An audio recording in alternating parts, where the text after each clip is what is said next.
Igbo phrases about time and duration. English, Igbo. You are wasting time. Ị na-egbu oge. Drink it slowly. Jiri nwayọọ ṅụọ ya.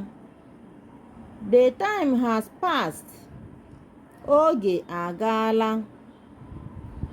He gave me his bag immediately, or he gave me his bag at once. O nyere m akpa ya ozugbo. Let us call them at once, or let us call them immediately. Ka anyị kpọọ ha ozugbo ozugbo. Remember, ozugbo ozugbo means urgent something in Igbo. Come here now, or come here at once. Bịa ebe a ugbu a. She came into our street now.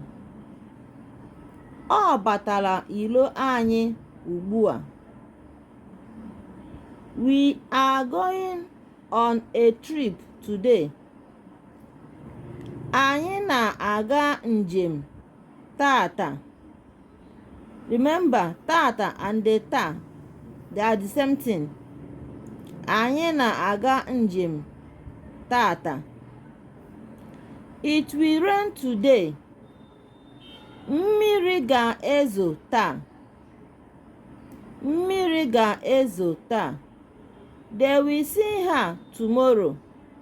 Ha ga-ahụ ya echi. Ha ga-ahụ ya echi. Ngwanụ tụsara anyị ihe ozizi a. Ka emesienụ. Bye.